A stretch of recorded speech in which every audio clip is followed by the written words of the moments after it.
What if I told you the extraction shooter genre is about to die, but not in the way that people keep predicting?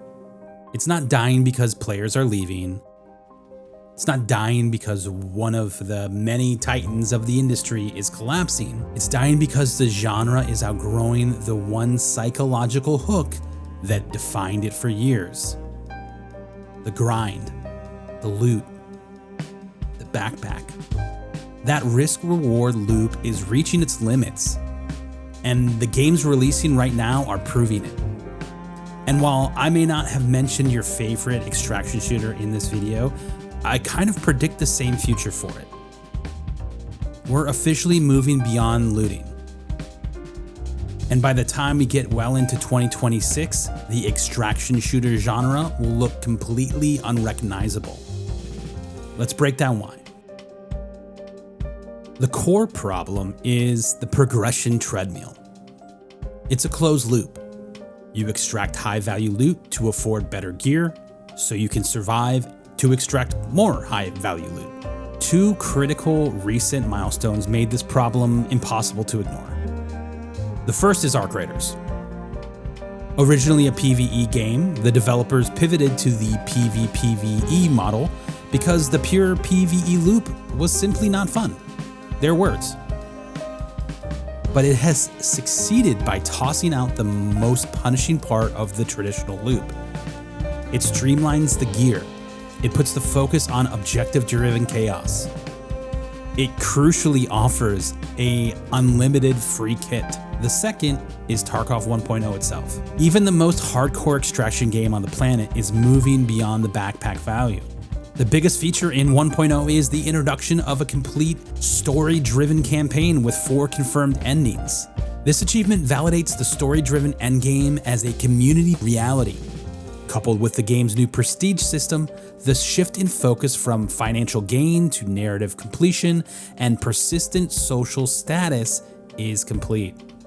So if gear progression is the old model, what does the new, healthier model look like? In my opinion, it rests on 3 new pillars that future games must adopt in order to survive. Pillar 1, the narrative win condition.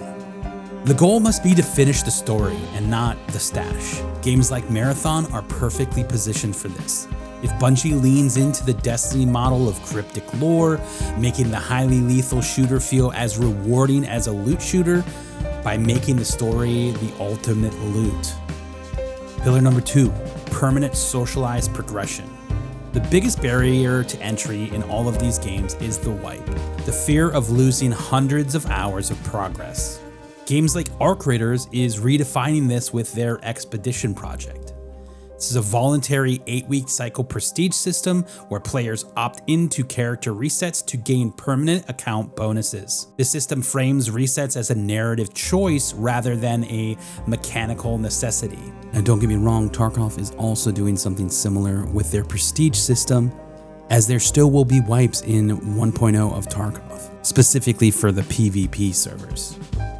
The future is about players being able to look at the character and see evidence of your time and skill. Even if your stash is currently empty, this is your social status. This is the thing one bullet can't take away.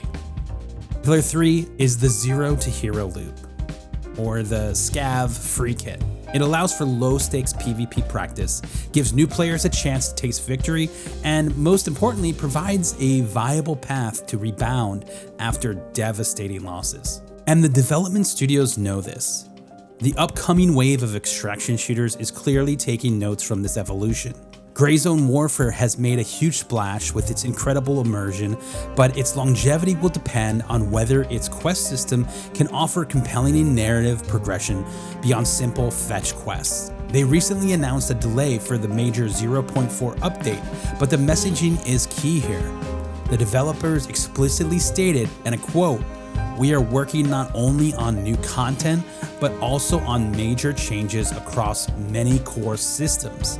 We aim to bring the game closer to our long-term vision of a true tactical sandbox." This expanded scope is a commitment to the long game, but we're also seeing an entirely new directions emerge. PUBG Black Budget is focusing on lore-driven extraction, where the success isn't defined by the size of your bag, but extracting with specific rare research artifacts tied to global narrative. It's about the why of the mission. We also have titles like Active Matter, who are pushing physics-based challenges to the forefront, with resource recovery objectives in quantum unstable zones, where physics-bending anomalies are as dangerous as any other player. This is pure skill-based extraction in action. Exoborne is promising emergent gameplay where the terrain and the weather itself are constantly changing. And this is an evolution of the PvE element, right? Turning the environment into the most unpredictable, dynamic threat rather than just the other players. And then there's Marathon. It has the weight of the Bungie universe and lore behind it, and if any game can successfully weave a highly competitive extraction loop with a satisfying seasonal narrative conclusion, it's this one.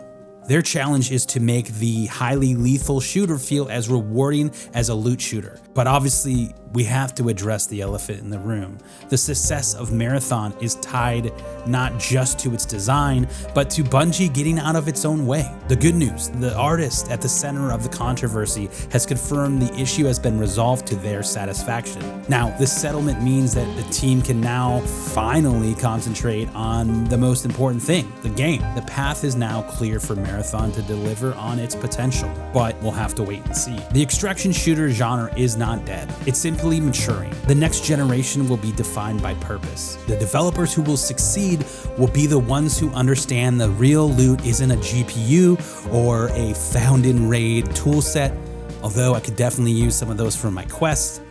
The real loot is the story. It's the status. It's a sense of permanent achievement that makes you want to hit that ready up button one more time. No matter how empty your stash is, the stakes are higher than ever. What do you think the biggest problem with the extraction shooter genre is right now? Let me know in the comments. Now, if you're still watching, I just want to say thank you so much. This was our first attempt at a much more research-heavy, long-form video, and I truly hope it delivered the detail that you're looking for. If you like this style, please let me know with a comment below. Your feedback will determine if we make more of these types of videos, but appreciate you anyways.